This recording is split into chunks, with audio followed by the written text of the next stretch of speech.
All right, here we go. Welcome in. Oh, I'm a little high. Let me quiet down a little bit. That's a little better. Welcome in, everybody. Glad to see you on this Thursday night. My name is Michael Borky. I know the NBA Finals are happening right now. If that's your thing, I will be checking out the second half for sure when we're done here. But for those of you that are here, I appreciate you being here because, you know, some people, anyway, watch the NBA Finals. We learned on the radio show today that people would rather watch paint dry than the basketball game tonight. But I'm in, and some of you are as well, so I appreciate you being here, even though that is going on right now. My name is Michael Borky. You're tuned into Rebel Report live on this, although hot, beautiful Thursday night. Follow me on social media, Twitter, Facebook, and YouTube at Michael Borky, Borkey. If you're listening to this in podcast form, don't forget to subscribe to the YouTube channel. Just search my name. If you're watching on YouTube, don't forget to subscribe to the podcast feed. Wherever you get them, just search Rebel Report in your favorite podcast app. Subscribe and leave a rating and a review. Tonight, I want to talk about a couple of things. First, it was just something that kind of popped into my head today as we were doing the radio show.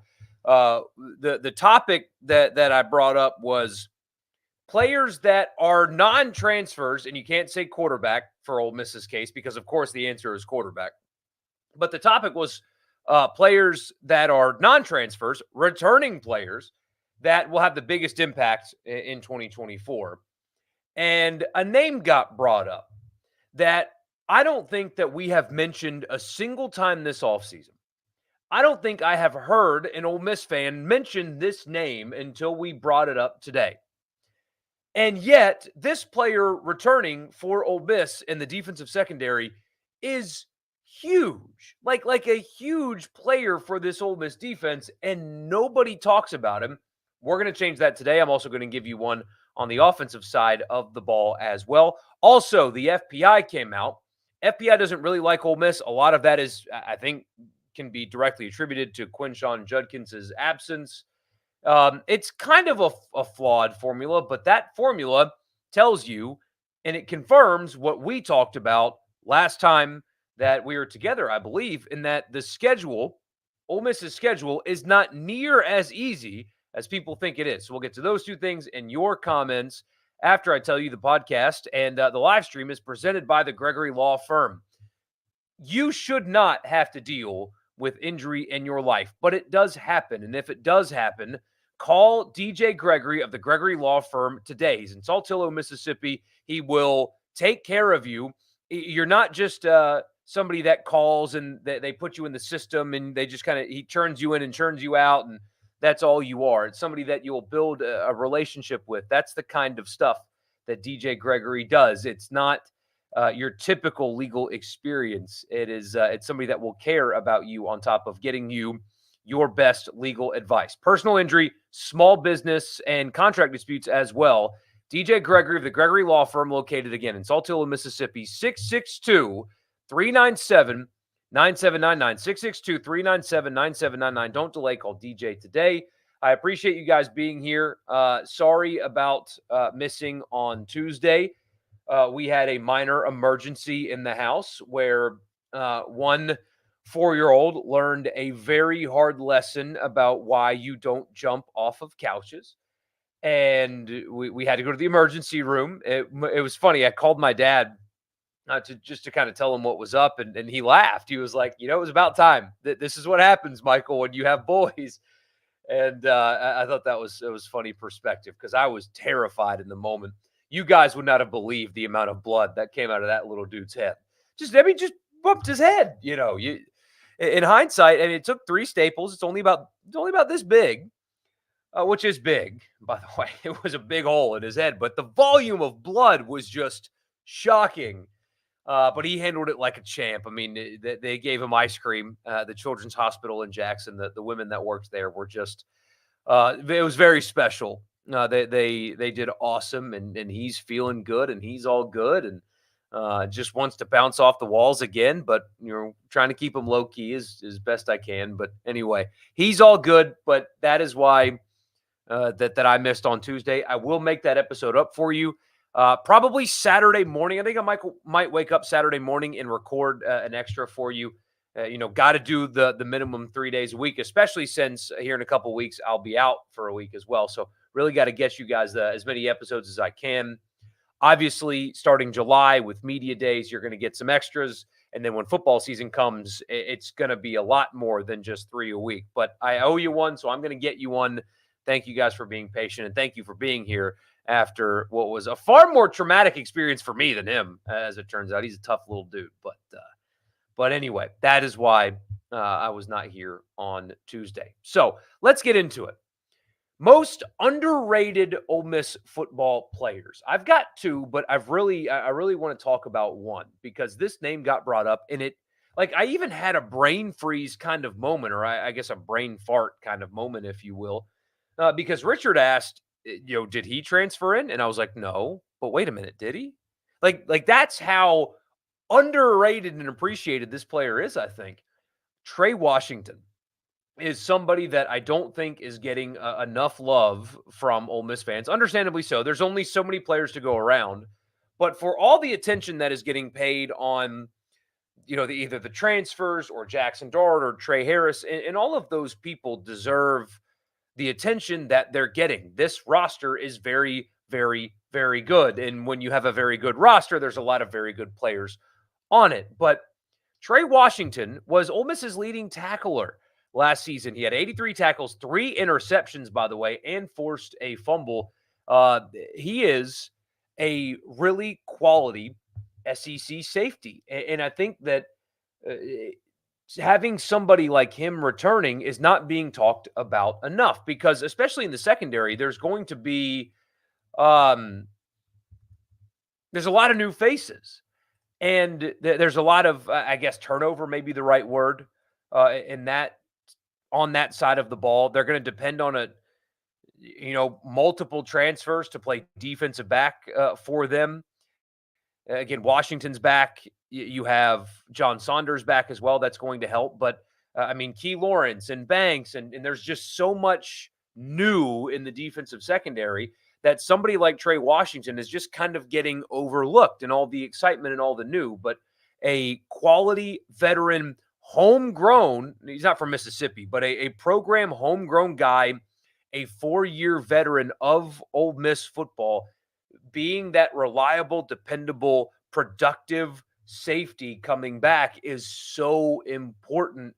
And yet we're not giving him enough love. We're not talking about him enough. And again, with the secondary being as rotating with bodies, bringing in new guys to play for this Ole Miss defense, having that veteran presence in the room, that productive veteran presence in your defensive backfield is a huge thing for this Ole Miss defense. And he's somebody that is not getting talked about enough. So I think the most underrated Ole Miss football player on this team, the most underrated player is Trey Washington.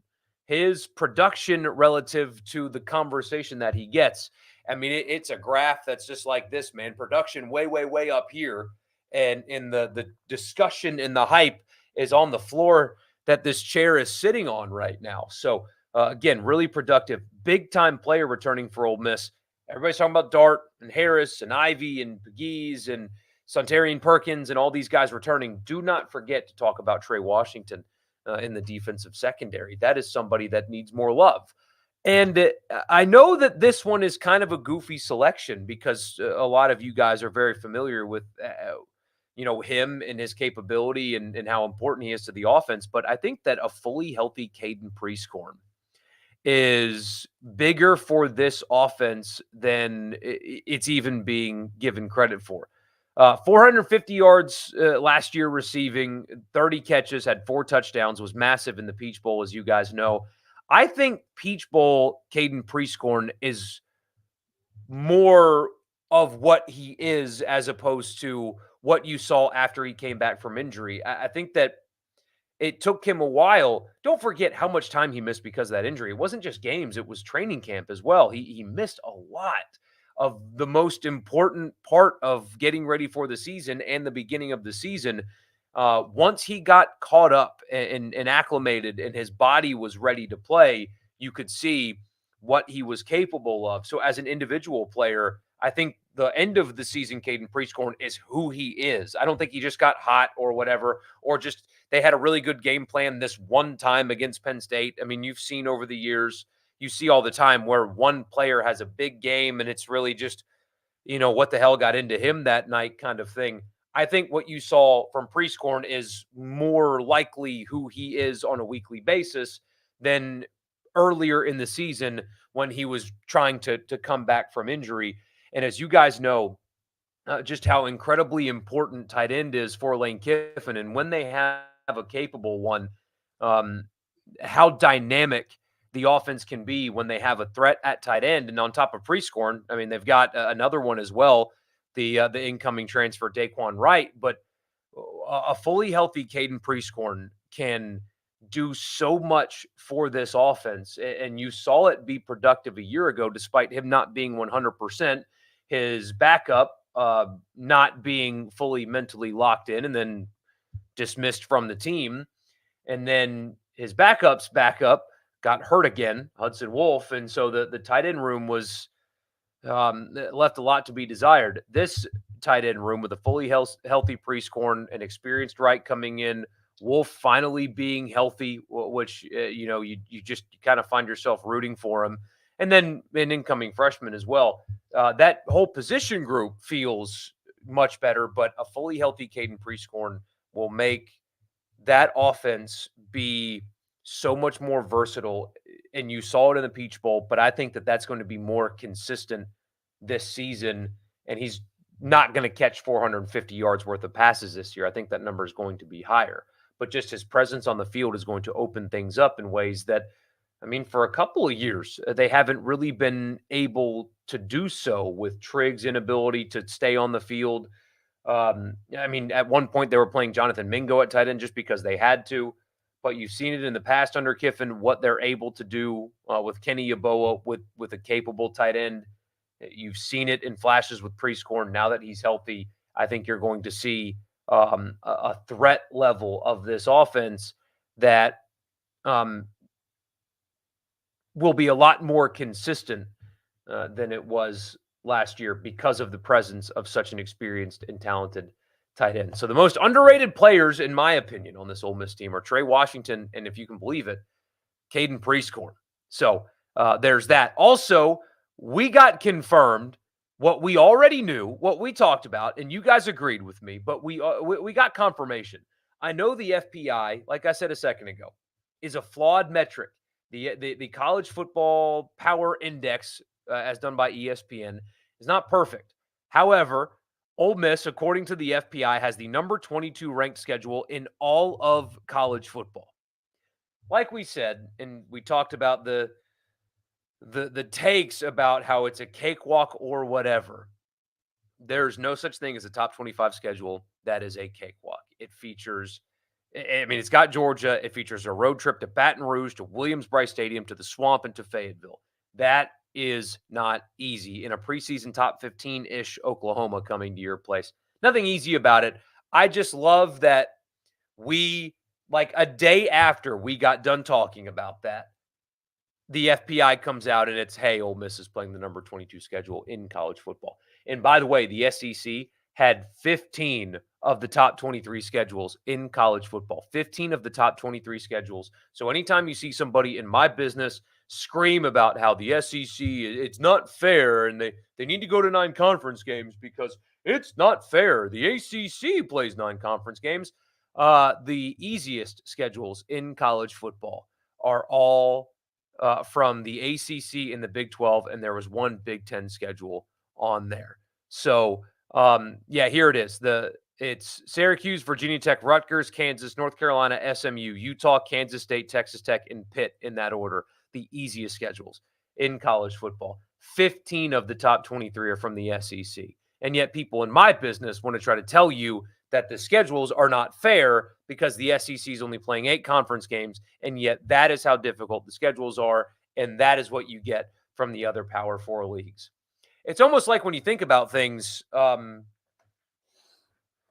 you can see very clearly. Anyway, we'll get to your comments after I tell you the podcast is brought to you by Advantage Business Systems. Check them out online absms.com. That is the website. If you're in the market for office technology and your business is located anywhere in Mississippi, check them out online.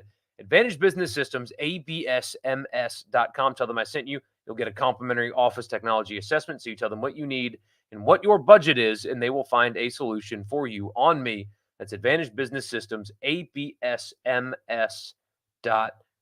The podcast is also brought to you by Priority One Bank. Let them make you their priority. Got 16 locations here in Mississippi, so there's very likely to be one in your backyard. Bank with me at Priority One Bank. Their online banking platform is awesome. You don't need multiple apps to manage your money. Got local loan servicing and decision making, so you can sit down with somebody face to face if you want a loan or you have a loan and you need it serviced for any reason. You don't have to hop on Zoom or talk to somebody out of state because Priority One Bank makes you their priority. Kobe gets us started. Your check's in the mail, my friend. Love what you do. Keep up the good work. Thank you, man. How many games does Ole Miss win? I am still hanging on to 10-2 being the record, but I would, if you made me pick 11 versus 9, I would pick 11. Listen to the podcast with you and Zach today. Really good stuff. Love the LSU rant, by the way. I don't understand it. I'll do it a little bit here, too. Because after they lost to North Carolina in baseball, you guys saw it. I saw it. Wow, what a run for this LSU team. What a run. Man, if they'd have pulled that game off, it would have been one of the greatest runs of all time. What a run? A run to what? They didn't win anything. They won nothing. They didn't win the SEC tournament, and they didn't win a regional. They ran? Where did they run? They ran like how my three-legged dog runs. She chases the other one into the backyard and then realizes, oh, I'm tired, and turns around and looks at me like, okay, can I come inside now? That was the run that LSU went on. They went on a casual walk around the block. They didn't win anything, but yet for some reason, sports media is so obsessed with LSU that, wow, what a run. This Tiger team is so tough. Like, they won nothing. Evansville made it farther than them. But that spills over into football. You have the same media that is so sensitive. My gosh, sports media is so sensitive. And yet they want the band to play next so the student section can chant something that is so anyway, you guys know what they chant during neck. So the same media that wants to make sure that nobody says anything offensive wants the band to play neck at LSU. Anyway, it's just you know what? I already did that once. I don't need to do that again.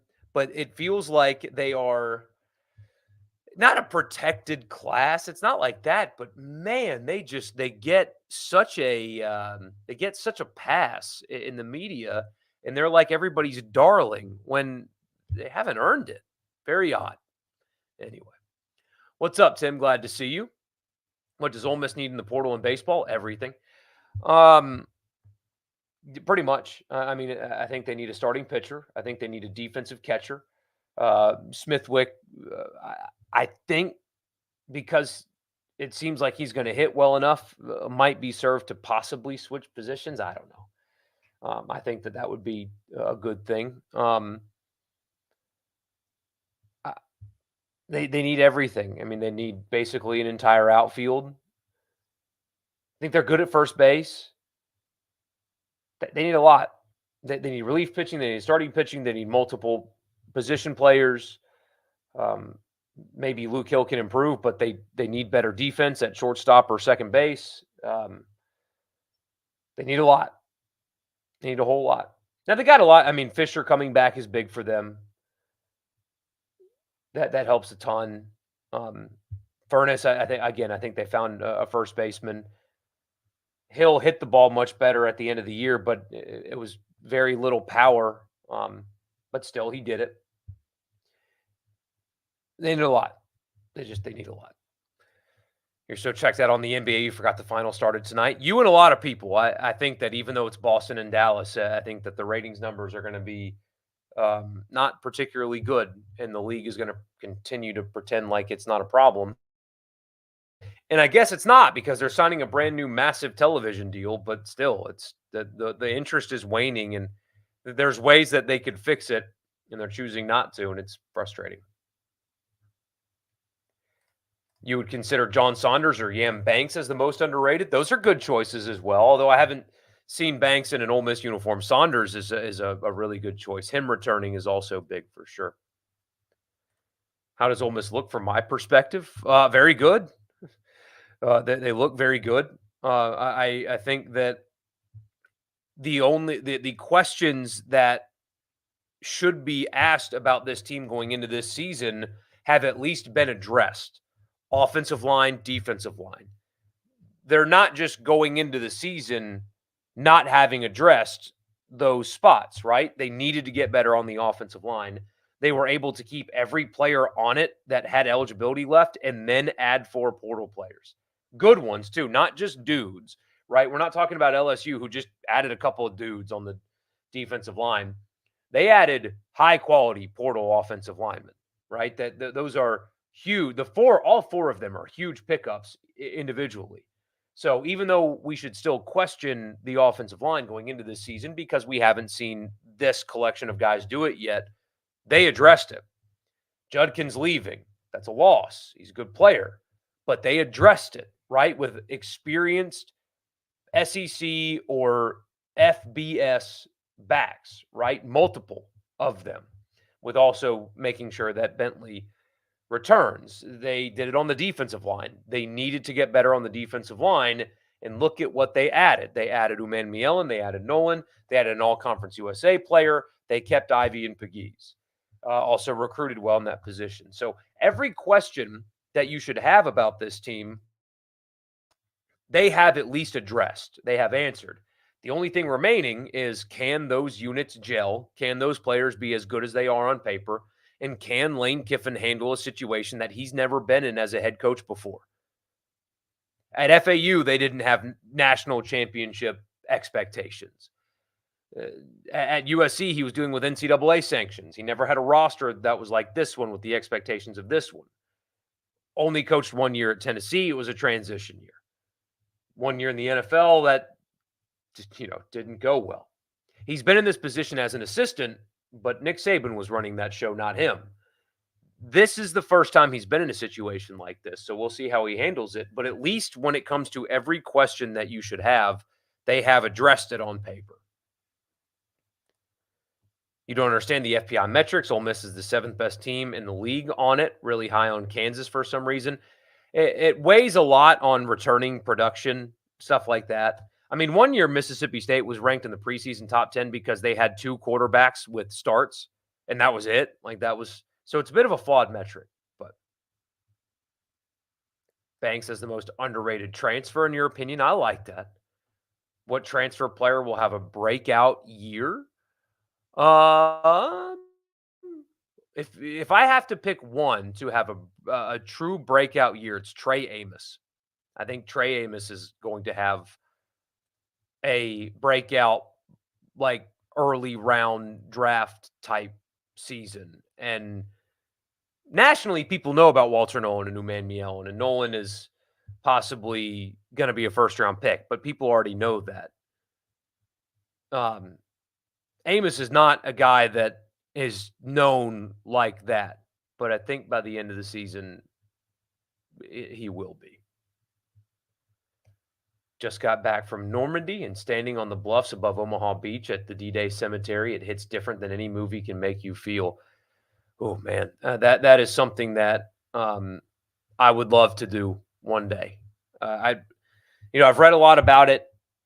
I've seen a couple of documentaries about it, and even the movie Saving Private Ryan, which apparently people that were there said that they did as good of a job as they possibly could have depicting it. But it is still hard to fathom that they were able to get through that with what they were facing. But the level of bravery, and bravery is not even a good enough word to describe it.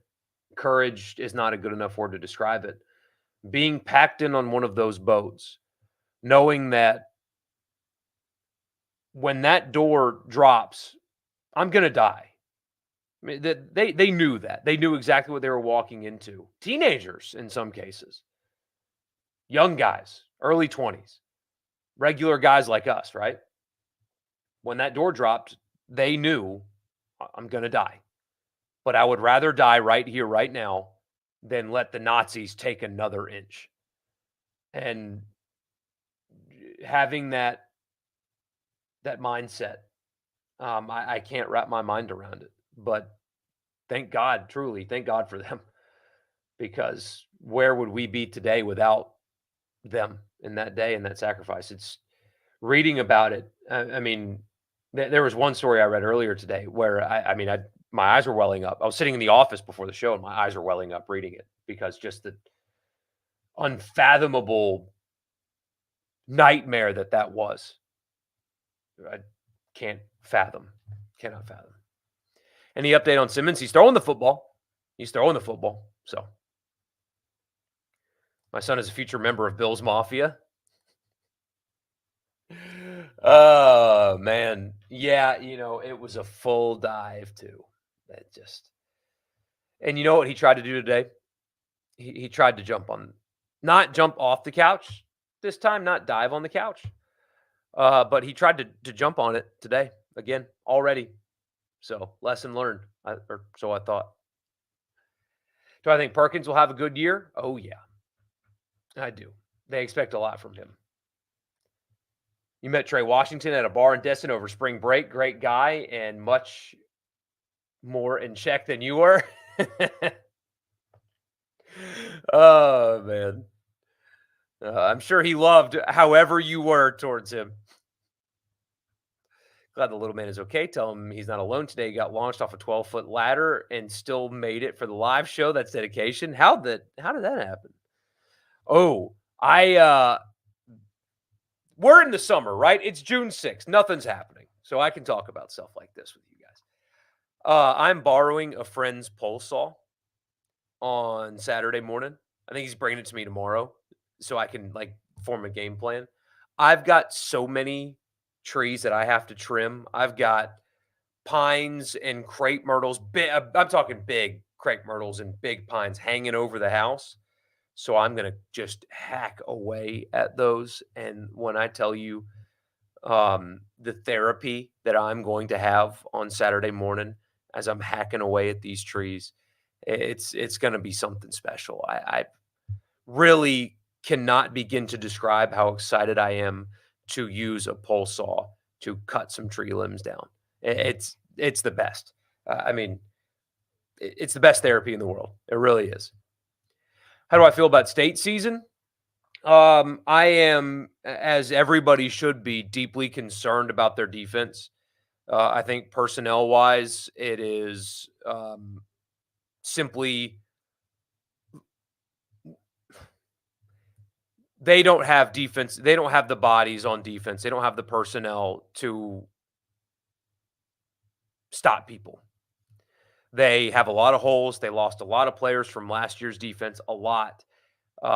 They replaced them with the 16th ranked transfer recruiting class in the SEC. They swung and missed on a lot of defensive guys that they were after. They have very little to no experience on that side of the ball. Again, they did not portal well, and they have a rookie defensive coordinator. I think that if they're going to win games, they're going to have to win games by outscoring people. I think that they're going to give up a ton of points and yards to almost everybody on that schedule. And if they are able to get to a bowl game, it's a big win for Lebby in year one, considering what he is up against with that side of the ball. I like Blake Shapen. I like what they've got at wide receiver. I like what they've got on the offensive line. I think they're pretty good in the running back room as well. Offensively, they should definitely take a step forward from last year, without a doubt. I think they're going to be much more adequate there. Jeff Lebby's proven with offense, and I think that this one will be good as well. I think they're going to get scored on by everybody, almost everybody. Simple question: what in the world was State thinking putting Ethan Groff's picture up on the big screen before a Jan's press conference? It, you know, it, my problem, quote unquote, problem with it is I assume, I don't know this for sure. I haven't asked him. I assume that the reporter that took the picture and sent that out was asked to take it down because I don't think he would delete that on his own. Maybe I'm wrong. Maybe he did. But if you're going to be about that, if that's going to be what you do, then be about that. If you're going to troll Ole Miss baseball during a basketball press conference, then be about that.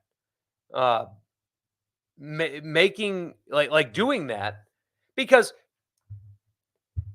that of course that's intentional. Like you don't do that on accident.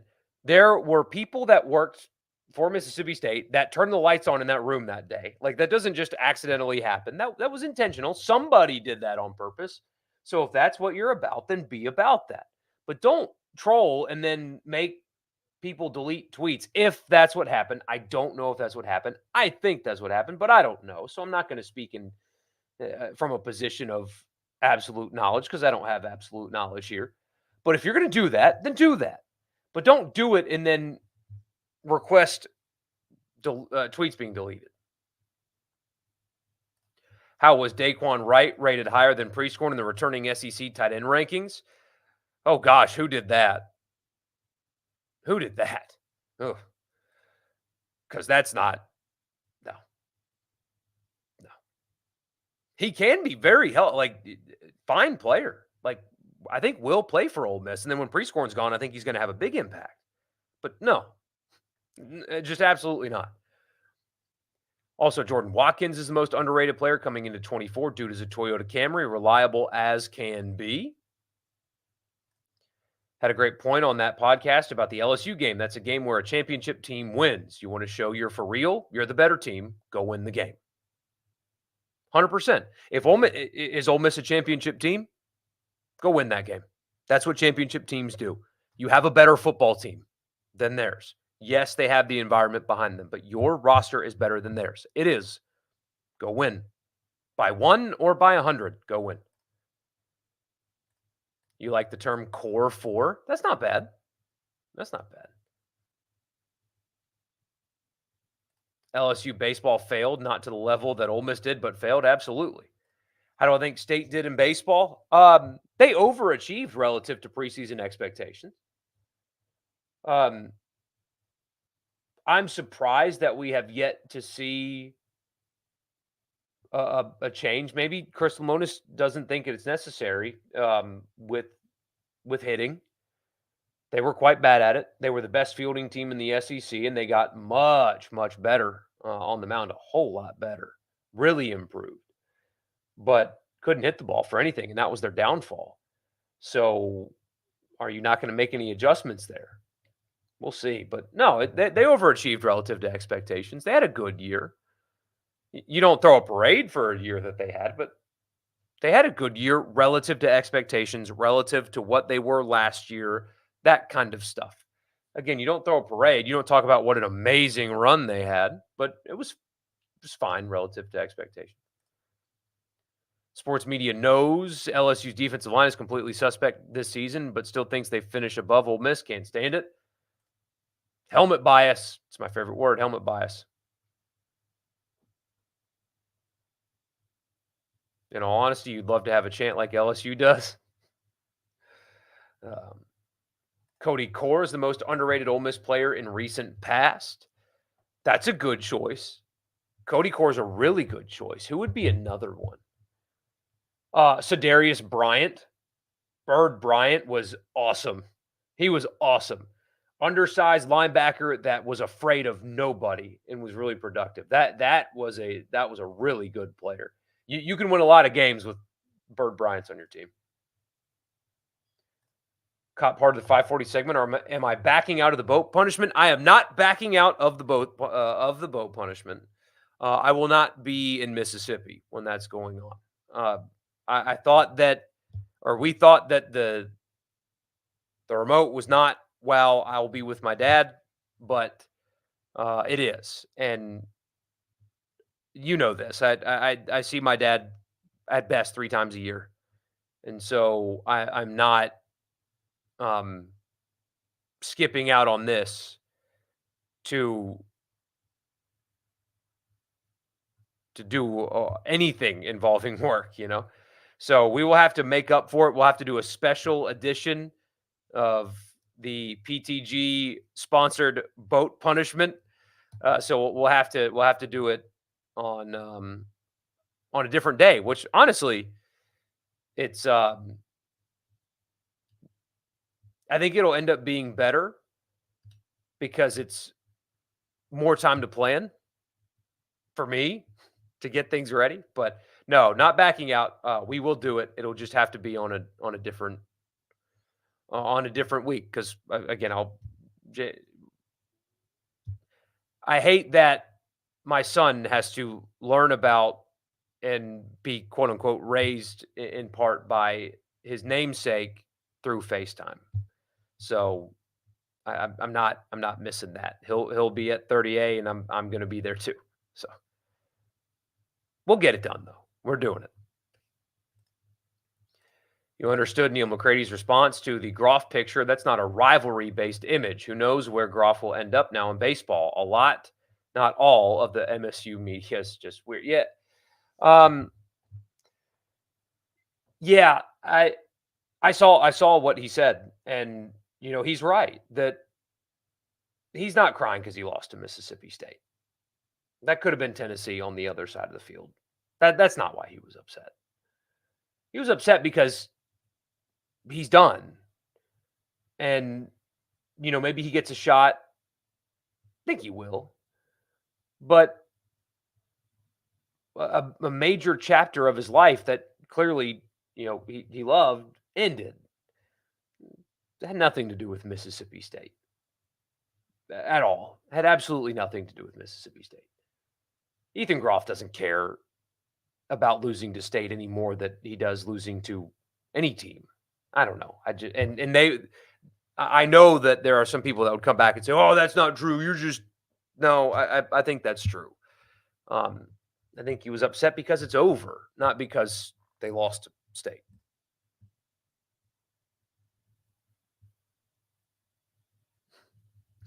I believe I'm saying Uman Miel incorrectly. I believe that I am. I could be wrong, but I believe that it's Uman Mielen. I believe that's right. So many people who cover something are just super fans of that team school.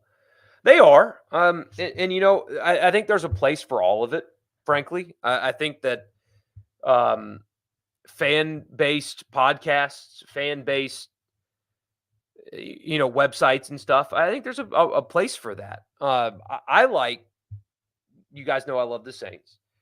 I love reading like what Luke Johnson writes about the Saints. He is a reporter. He covers the Saints. I like Nick Underhill a lot.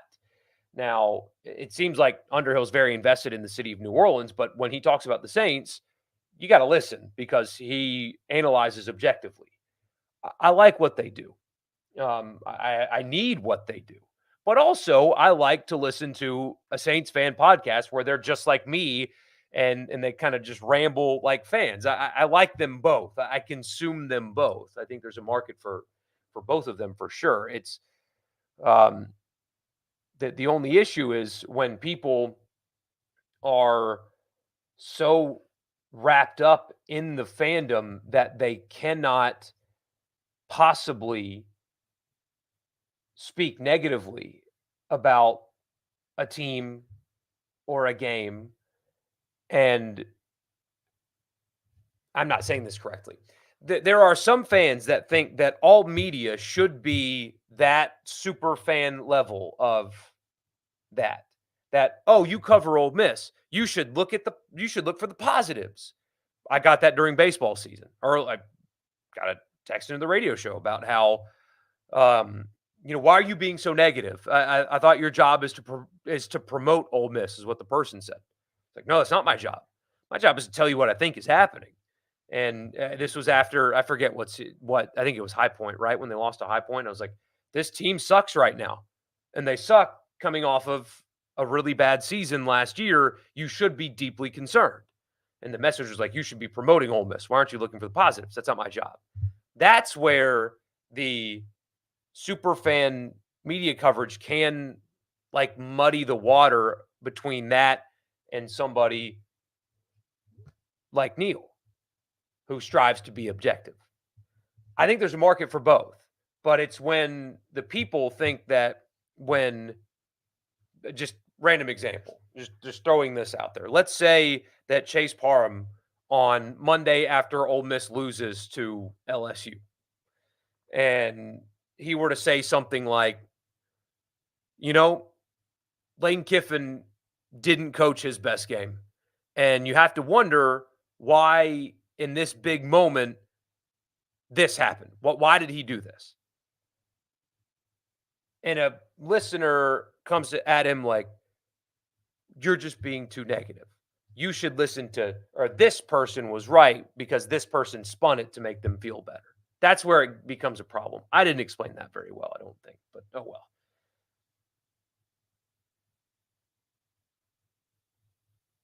Hot take, Rashad Amos is the starting running back come November. I don't hate that. You think Deion Smith for the breakout season on offense? Especially if Juice Wells is not ready week 1. Is Perkins supposed to be more of a rush end or an outside linebacker? I think with all these big new defensive linemen, he'll be able to run free as an outside linebacker. I think outside linebacker, I could be wrong. Probably am. Usually am. I do think that outside linebacker is his more natural position as opposed to being like a true rush end. Trying to get State to 6-6, but looking at some other teams, they'll be decisively worse than a team like Florida. That roster is quite frankly a mess, but they have some pieces on offense for sure. A poorer man's 2020 Ole Miss. That offense was sneaky loaded. It was. Chris Graves, TJ Dudley, and Suntarian Perkins all have breakout years. Dudley is a really good choice, by the way. He was good in the bowl game for having not played all season long. This year's team is more talented than 14 and 15. I agree. Haven't heard my thoughts on the radio show, but could I share some of what I think of the playoff schedule and TNT now having some college football playoff games? So, I mean, you guys know me. I know you know me. Competing against the NFL is a fool's errand. You're going to lose. Yes, college football playoff games will still lose to regular season NFL games. It will. But at what point, because I saw some of that criticism, and usually I'm on that side. At some point, college football in the first round of the playoffs just needs to be on Saturday. What other day can you choose? They're already putting a game on Friday. You can't really start any earlier, and if you do, you're still competing with the NFL on Thursday. You sure don't want to play games on Tuesday and Wednesday, so it's what you have to do. You just have to do it. You have to bite the bullet and do it. It's best to try to avoid it as best you can, and they are in the semifinal round. It's much better, but yeah, they're going to have to compete against the NFL. College football is a Saturday day anyway. It's unfortunate because there won't be as many people watching, but so what? You got to do it. I don't hate TNT having it either. I think that TNT does a really good job with basketball. I think that the production quality is quite good, and I know it's not going to happen, but I would love to have Barkley on college football playoff games. I really would, but I think it'll be fine. That they do a really good job broadcasting sports. They really do.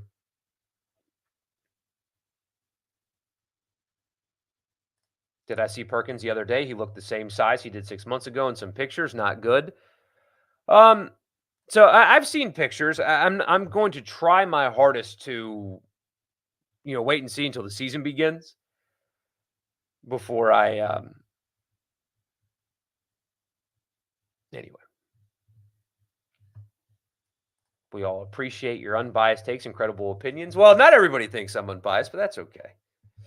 No, I appreciate that. I try. I try to be as objective as possible. Not every day is going to be good in that regard, but hope my brand and podcast continues to grow. Thanks, man. I think that this football season is going to be Really, really good.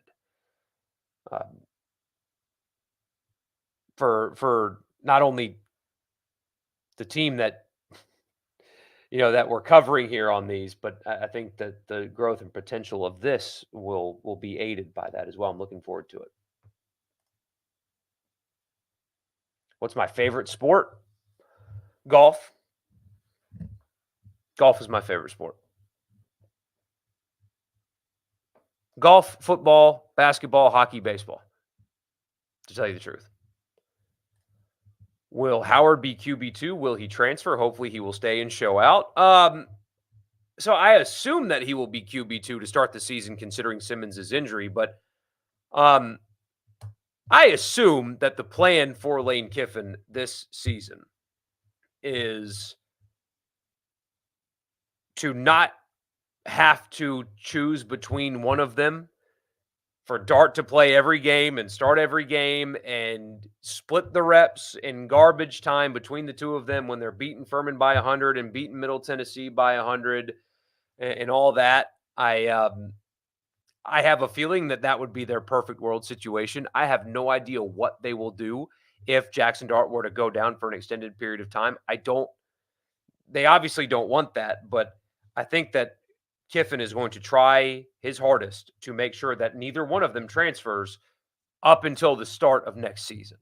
It's just that's how he did it with Spencer Sanders, even though everybody knew that Jackson Dart was going to be the quarterback. He still did not want to lose Spencer Sanders. So, that he did the balancing act. He didn't want Luke Altmaier to transfer, so they did the balancing act. I think the same thing's going to happen this offseason into next year. You're not going to have a starter named. You're going to have split reps. They're not going to, I don't think anyway, they're not going to have any kind of indicator that one is ahead of the other until the first game of 2025.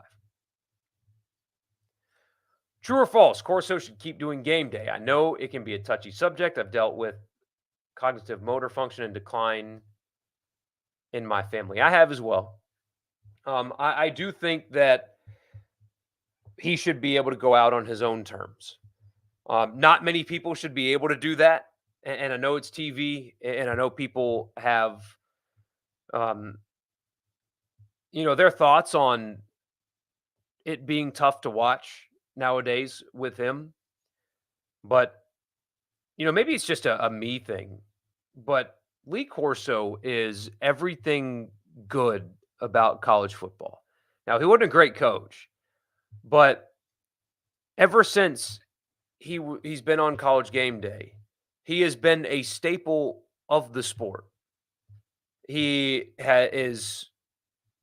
was a lot more than now, but was insightful and funny and charismatic and over the top and goofy and had a big personality, and every person that has ever encountered him has felt nothing but love and grace from him. He is everything good about sports media. He is such a staple in college football. Every Saturday when you walk around a tailgate for over 2 decades plus, who did Corso pick?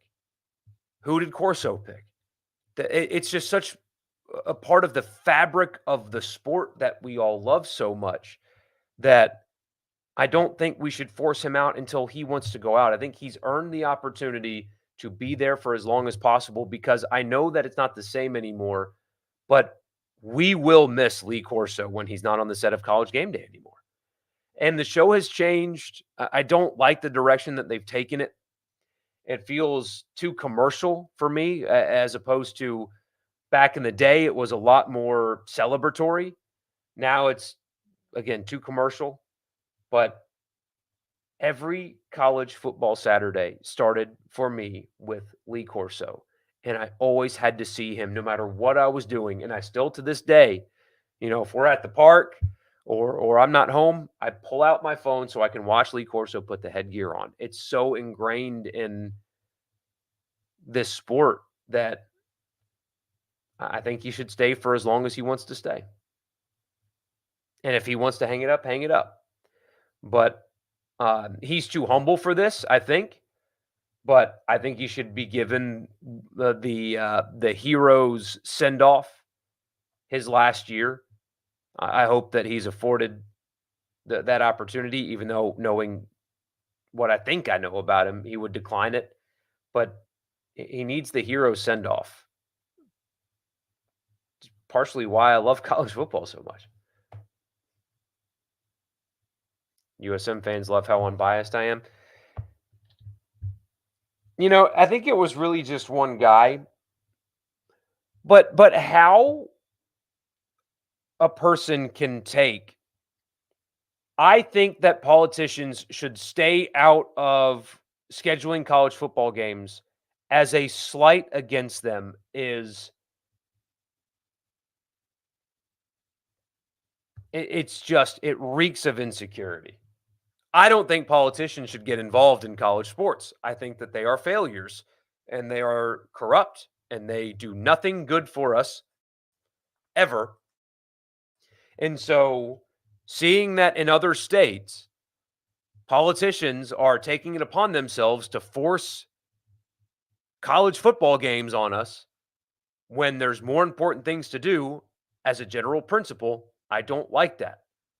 But I guess for some reason, because I attended Ole Miss, me not liking that is for Ole Miss reasons and not for I can't afford anything anymore.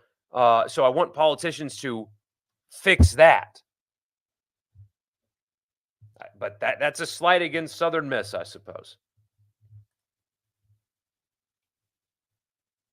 The same way every Saturday morning, first thing I did was cut on game day. I mean, it's just part of routine. Even if I'm not like sitting watching, it's always on in the background. Always on. I hate when I miss it. If politicians stayed out of Texas and A&M, they should stay out of everything college sports related. Seriously. Seriously. I can't believe that. I mean, that was kind of controversial, kind of. It seemed like most people agreed with it. Although you get the occasional, well, they're already wasting our time and money anyway, so they might as well do this too. I can't stand that. I'm extremely disappointed that people think that it's okay um, that they're wasting our money like that.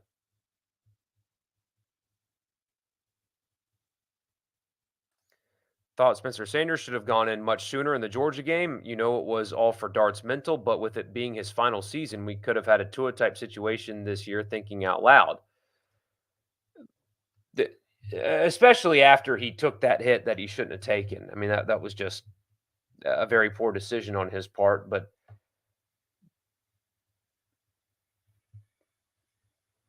it's too late to ask now. I would love to ask, in hindsight, would you have just thrown Sanders in the game just because? But that was and this is Jackson Dart's team. I mean, it is, and taking him out of a game is something that he's not going to let you do. You saw it in Starkville. He wasn't going to let you take him out of the game, and the team just responds so well to him in so many different ways that you just hope that he'll slide next time. You feel so bad for people that aren't into sports. I can entertain myself all day just listening to people talk about it. Me too. Me too. And what's really stupid? I love the pain they cause. I do. I love being disappointed because for some reason it makes the wins even sweeter. I know that feels dumb, but I like everything about it. I love everything about it.